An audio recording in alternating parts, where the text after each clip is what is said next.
Shalom, selamat datang kembali di podcast STT Sampel Bandung bersama dengan saya Kristi sebagai moderator pada hari ini, dan pada kesempatan hari ini juga kita bersama dengan Pak Yopi Buyung yang sudah tidak asing lagi bagi kita, dan beliau akan menjadi narasumber kita pada kesempatan hari ini. Bagaimana kabarnya, Pak?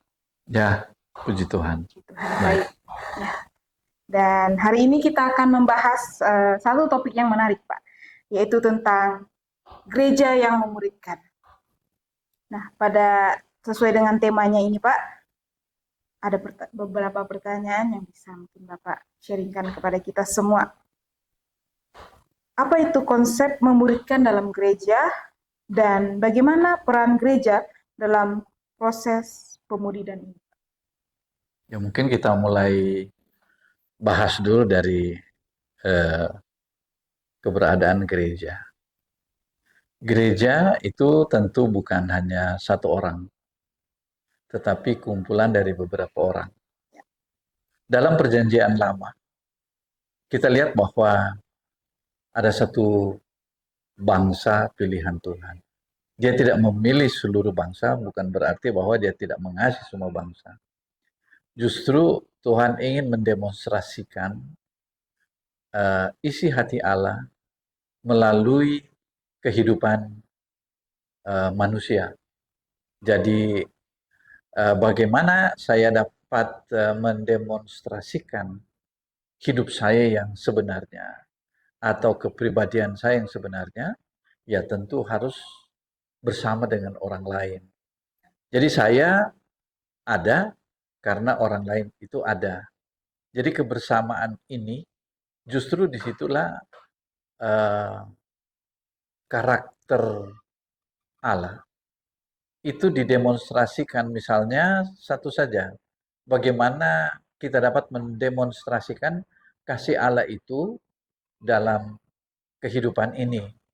Nah, kita tidak dapat mendemonstrasikan kasih itu secara sendiri. Ya. Nggak bisa. Kita sendiri di kamar itu sasaran kasih itu harus ada, ya.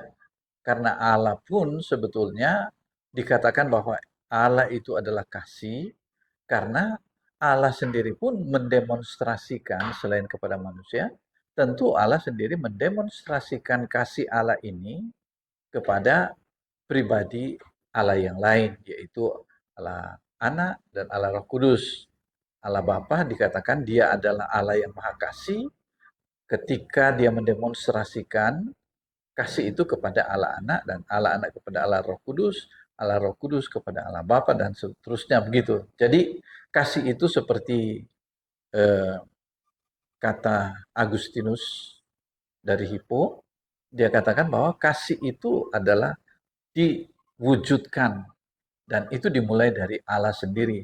Sebelum dia menciptakan manusia, karakter Allah itu sudah ada dalam diri Allah sendiri, dan itu hanya bisa diungkapkan atau diekspresikan atau didemonstrasikan kepada pribadi yang lain. Dan berdasarkan kasih inilah kemudian manusia dapat merasakan bahwa Allah itu adalah Allah yang Maha Kasih. Nah, di dunia ini pun seperti doa Yesus, kehendakmu jadilah di bumi di surga, di bumi seperti di surga, ya. Jadi di bumi ini seperti di surga. Di mana itu? Ya di antara orang-orang yang berkenan kepadanya. Orang-orang yang berkenan itu kan mulai dari hubungan dengan orang lain, itu kan mulai dari keluarga.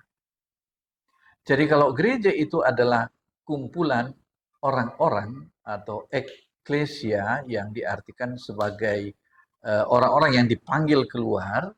Nah, tentu ini adalah bukan cuma orang per orang, tetapi itu orang dalam komunitas. Jadi komunitas di mana orang-orang itu mendemonstrasikan kasih Kristus, orang-orang yang sudah dipilih oleh Kristus secara pribadi, dan kemudian mereka bergabung, 2 atau 3 orang berkumpul atas namaku, maka itulah yang disebut dengan gereja. Jadi gereja bisa saja dimulai dari keluarga, dari rumah. Karena di sana ada orang-orang, ada suami istri, kemudian dengan anak, dengan keluarga yang lain, dan kemudian di dalam kelompok yang lebih besar lagi itu yang kita kenal sebagai gereja lokal saat ini. Ya, jadi gereja itu tidak terikat saja pada organisasi gereja atau denominasi yang kita tahu itu, tapi gereja itu inilah kumpulan dari orang-orang yang percaya kepada Kristus dan mau mendemonstrasikan karakter Kristus itu sebagai murid-muridnya kepada orang lain. Ya, jadi kalau dikatakan bahwa gereja itu hanya datang kita berdoa, kita hanya datang menyanyi, baru kumpul-kumpul, maka demonstrasi seperti itu tidak ada, bukan saya katakan tidak ada arti apa-apa, tetapi kalau kita berbicara tentang yang kedua tadi itu adalah murid. Kalau murid itu adalah suatu pembentukan, prosesnya itu pembentukan itu ada. Jadi murid itu tidak bisa lahir begitu saja. Tidak, tetapi lewat pengalaman pribadi dengan Kristus, lalu kemudian dia memiliki suatu kehausan rohani. Jadi orang yang percaya dan menerima Yesus, dia memiliki satu kehidupan Kristus, kehidupan rohani. Nah, bicara tentang hidup, yaitu bahwa dia memiliki tanda-tanda kehidupan. Apa itu tanda-tanda kehidupan? Ya, dia rindu untuk bertemu dengan yang melahirkan dia, yaitu Allah sendiri. Sama seperti kalau kita dilahirkan oleh seorang ibu. Ibu melahirkan kita dan kita rindu untuk bertemu dengan ibu. Ya. Dan yang berikut ialah dia rindu akan makanan rohani, yaitu firman. Jadi kalau bicara soal doa, itu bertemu dengan Tuhan, berkomunikasi dengan Tuhan. Nah, kita tidak bisa mengatakan bahwa seorang bayi yang haus akan air susu ibunya itu merupakan satu buah dari kehidupannya. Belum bisa sampai kita katakan demikian, itu membutuhkan satu proses. Jadi dia baru memunculkan tanda-tanda kehidupan, ya. Dia baru menunjukkan bahwa orang ini hidup. Nah, jadi kalau orang itu sudah bisa rajin berdoa, baca Alkitab, ingin bersekutu, nyanyi-nyanyi dan sebagainya, menyanyi memuji Tuhan, itu adalah tanda-tanda kehidupan dari orang yang sudah lahir kembali. Ya. Tetapi kalau kita bicara bahwa orang ini berproduksi, orang ini melakukan sesuatu yang menjadi berkat bagi orang lain, itulah perbedaan antara kalau yang tadi, yang doa dan ini, itu adalah tanda-tanda orang Kristen yang sudah dilahirkan. Kalau misalnya ini tidak muncul, ya dia bukan orang Kristen, dia bukan orang yang sudah dilahirkan kembali menurut Yohanes pasal 3 ayat yang 1 sampai dengan ayatnya yang ke-6 itu. Ya. Tetapi kalau dia sudah menunjukkan itu berarti dia hidup. Tapi pertanyaannya ialah, apakah dia sudah menjadi murid Kristus? Belum tentu. Karena murid Kristus itu ya sama seperti seorang anak ya, mulai belajar membantu orang tuanya cuci piring, mulai ngepel, mulai eh, mengusahakan sesuatu dan menolong orang lain ya. Jadi ada sesuatu yang dikorbankan, ada pengorbanan. Tapi kalau kita katakan bahwa murid Yesus itu buktinya apa? Ya karena saya sudah bisa rajin ke gereja, sudah rajin berdoa, sudah rajin menyanyi, sudah rajin baca Alkitab. Ya itu bukan. Itu memang adalah tanda-tanda kehidupan di dalam seorang bahwa dia itu adalah milik Kristus. Nah, ada sesuatu yang dia buat. Dia kan merasa bahwa kalau saya misalnya pergi menyanyi enak buat dirinya sendiri. Tapi ketika dia melakukan sesuatu untuk orang lain, untuk Tuhan, disinilah letak murid Kristus itu. Nah, murid itu tentu ya harus melewati untuk bisa dapat berbuat sesuatu, dia harus mulai dengan uh, katakanlah dengan latihan. Jadi latihan apa saja dalam hidupnya. Latihan ketertiban hidup. Memang dia rajin berdoa, tapi dia tidak tertib dalam berdoa. Dia rajin baca Alkitab, tapi suka-suka dia pas lagi di WC buka-buka HP dan dia baca Alkitab gitu kan. Nah, dia dia melakukannya tetapi itu baru sampai pada tahap tanda-tanda kehidupan. Tapi orang itu mulai menjadi murid Kristus ketika dia mulai berdisiplin. Namanya juga murid, disciple kalau bahasa Inggris, akar kata yang sama dengan disiplin. Jadi murid itu adalah disiplin. Disiplin mulai disiplin bangun pagi, ya. Orang itu bisa makan, bisa, tapi apakah dia makan teratur? Orang itu adalah rajin mandi, tapi apakah rajin dan teratur? Dia mandi tengah malam atau sebulan sekali baru mandi. Nah, memang mandi tetapi tidak tertib. Begitu juga makan, pas enak makan dia makan seenak-enaknya, Enak. tapi kalau makanan tidak enak, walaupun bergizi, dia tidak mau makan. Dan ini membahayakan dirinya sendiri kan? Begitu juga orang Kristen yang kita lihat di dalam gereja. Dia datang ke gereja tetapi kalau musiknya enak, musiknya enak, bisa nyanyi enak, ketemu teman-teman seharian pun di gereja nggak apa-apa. Tapi kalau mau datang mulai belajar, misalnya dalam kelompok PA, kelompok kecil, sel group, itu kan nggak rame-rame kan? Nah, dia itu malas untuk datang ke situ. Dia menjadi orang Kristen, tetapi dia bukan orang Kristen yang teratur atau seorang murid Yesus. Murid Yesus itu harus bisa melatih dirinya sendiri di dalam kelompok kecil. Karena di kelompok kecil itulah dia dapat menyatakan kasih kepada teman-teman. Misalnya, di dalam kelompok kecil itu dia membuat mereka buat makanan, baru mereka saling melayani gitu, saling mendoakan satu dengan yang lain. Lalu selama beberapa saat mereka itu nonton video tentang siapa Yesus gitu kan, dan kemudian mereka belajar tentang siapa Yesus. Ini baru mulai, ini baru kalau dibilang murid, berarti belajar kan? Nah, ini mungkin baru jadi TK, baru jadi TK. Tapi lama kelamaan orang ini tidak bisa, kalau anak TK kan dibujuk-bujuk, ayo, ayo, kenapa tidak datang sekolah? Nanti besok ya dikasih hadiah gitu kan? Nah, baru belajar itu namanya. Tapi kalau dia mau jadi murid yang bertumbuh, ketika dia terlambat, di mana itu? Di kelas berapa itu? Kalau mulai terlambat, mulai dimarahin. Kelas berapa? SD sudah mulai. SD sudah ya? Kelas berapa kira-kira ya? Waktu zaman krisis SD kelas 1 juga sudah. Sudah mulai ya? Nah, harus tertib. Nah, tidak boleh ini, tidak boleh itu. Nah, kita bayar uang sekolah, ya, kita yang juga beli seragam kita, sampai di sekolah juga kita dimarahi. Nah, ini sudah mulai jadi murid kan? Gitu. Nah, orang yang jadi murid adalah orang yang nggak boleh pindah-pindah ini, nggak boleh pindah-pindah apa namanya itu, pindah-pindah sekolah gitu kan? Makanya di dalam gereja itu orang itu dikatakan murid Yesus, dia komitmen di sebuah gereja, bukan gereja itu yang menyelamatkan. Tetapi apa? Kelompok itu adalah kelompok yang disediakan oleh Tuhan bagi seseorang untuk dia bertumbuh menjadi murid Yesus. Nah, inilah peranan murid, peranan gereja di dalam pemuritan. Sangat penting. Orang tidak boleh mengatakan begini, saya murid Yesus, saya mau berdoa, saya mau baca Alkitab saja di kamar. Dan kalau misalnya saya mau dengar khotbah, ya putar aja YouTube gitu kan. Dan di situ memang betul dalam kondisi seperti COVID-19, orang itu di kamar dan kemudian lewat layar kecil HP dan kemudian dia mengikuti.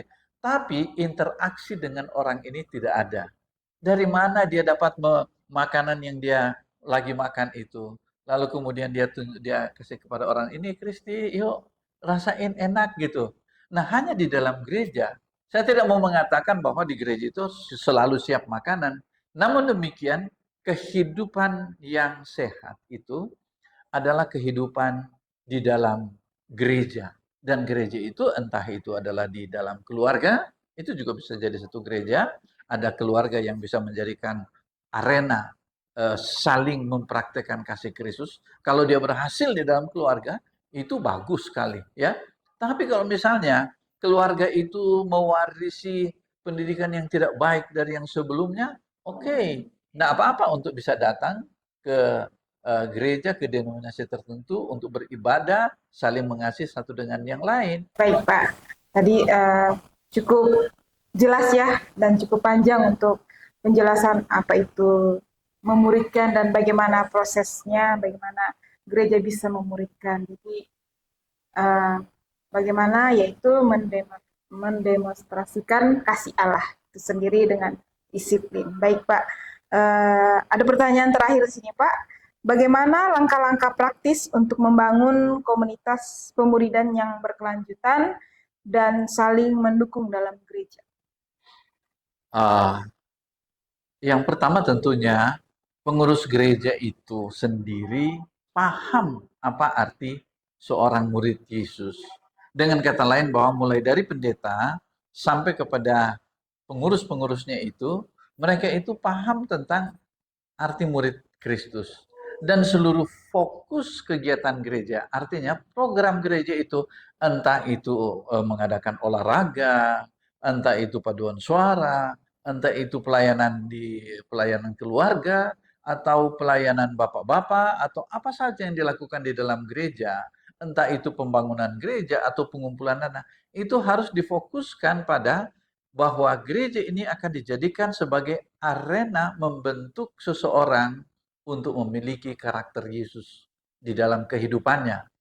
Nah, mereka harus paham bahwa murid Kristus itu bukanlah seorang yang memiliki talenta tertentu yang bisa dipakai untuk membuat gereja itu menjadi lebih terkenal atau lebih besar. Bukan itu. Tapi pemimpin gereja itu harus paham bahwa ini untuk menjadi murid Yesus itu merupakan amanat yang diamanatkan oleh Kristus kepada orang-orang percaya. Orang-orang yang sudah menjadi murid seperti Yesus, ketika dia mengumpulkan para murid, dia katakan, jadikan semua bangsa itu muridku. Nah, orang salah mengerti bahwa amanat agung ini mereka pikir hanya untuk menginjil, lalu membaptis, lalu mengajar orang. Tapi inti utama daripada amanat agung ini ialah tujuan akhirnya orang ini menjadi orang yang berkarakter sebagai murid Yesus. Nah, itu dimulai dari penginjilan, kemudian setelah penginjilan dia dikuatkan imannya dengan baptisan, lalu kemudian dilanjutkan dengan pengajaran-pengajaran, artinya dia dapat mengetahui dan memahami apa yang dimaksudkan oleh Tuhan Yesus dalam kehidupannya. Ya, nah itu seharusnya ada di dalam gereja, harus ada pada pemimpin-pemimpin gereja. Jadi mereka terus bergumul untuk hal ini. Nah, bagaimana supaya ini terjadi dan berkelanjutan? Nah, mereka juga harus membuat langkah-langkah yang sangat penting bagi seorang bagaimana dia menjadi murid Yesus. Yang pertama tentunya harus mengajarkan lewat mimbar, lewat PA itu, bahwa murid Yesus itu ini, bahwa saya suka mengatakan, lupakan semua yang kamu pikirkan tentang gereja. Kamu mau jadi apa namanya di sana, menjadi tukang bersih di gereja, atau kamu menjadi penyumbang yang utama di dalam gereja, atau kamu menjadi majelis gereja atau pengurus gereja, itu lupakan semua itu. Karena pusatkan perhatian kepada apa? Apa yang Yesus amanatkan. Jadi murid. Jadi murid itu apa? Yang Yesus selalu bilang bahwa kalau kamu masih terikat kepada dunia ini, kamu bukan muridku. Kalau kamu masih berpikir secara materialistis, materi lebih utama daripada kehidupan ini, bahwa hidup itu artinya punya materi, hidup itu artinya punya mobil, punya rumah, dan sebagainya. Hidup itu adalah kalau dihargai orang karena jabatan, pangkat, dan sebagainya, kamu bukan muridku. Karena murid Yesus itu adalah mendemonstrasikan kasihnya kepada orang lain. Orang itu adalah orang yang mau menolong dan mau memberi bagi orang lain. Dan orang itu merasa bahwa hidupnya itu bukan miliknya, tapi hidupnya itu adalah milik Tuhan, milik Kristus. Dan kalaupun dia katakanlah kehilangan apa yang dia miliki ini, dia tidak menjadi frustrasi. dia tidak menjadi depresi, dia tidak menjadi kehilangan segala-galanya. Ya, oleh karena itu dia harus paham ini dan ini ada masuk dalam kurikulum gereja. Selalu diajarkan bahwa hal yang paling penting bukan uang kamu, tapi yang paling penting di sini adalah karaktermu. Kalaupun kamu sudah jadi pendeta, jadi majelis gereja, jadi pengurus gereja, tapi kamu tidak memiliki karakter Kristus itu percuma. Jadi makanya orang itu kalau dipilih jadi pengurus gereja, itu lihat karakternya, bukan lihat keterampilannya. Misalnya keterampilan dalam mengurus, dalam bermain organ atau bermain musik gereja. Bukan itu. Tapi dia itu punya hati untuk menolong, melayani orang lain, makanya dia menolong lewat musik atau lewat pengaturan sound system dan sebagainya. Jadi karakter itu sangat penting di dalam pemuritan yang berkelanjutan. Yang berikut ialah mau tahu bahwa orang itu murid Yesus, dia mempunyai disiplin dan komitmen. Misalnya disiplin untuk datang beribadah tepat waktu, ya itu adalah ciri khas murid Yesus. Mau disiplin, bukan berarti bahwa dia kalau tidak disiplin tidak masuk surga. Soal surga itu nggak usah dipikirkan. Soal dia percaya, dia terima Yesus, Yesus bilang dia diselamatkan. Tapi ini adalah mau jadi murid Yesus. Nah, orang kemudian tanya begini, saya jadi murid Yesus dengan saya tidak murid, yang penting saya sudah selamat, apa bedanya? Yesus bilang bahwa itu ada keistimewaan. Di dalam Alkitab itu, Yesus berdoa khusus untuk murid-muridnya. Ada perlakuan khusus Yesus terhadap murid-muridnya. Dan berkat itu bukan hanya berkat jasmani, tapi berkat rohani, berkat karakter. Orang berkarakter itu, karakter Yesus, ya, misalnya mau dipancing untuk dia korupsi, dia tidak mau. Orang kan merasakan.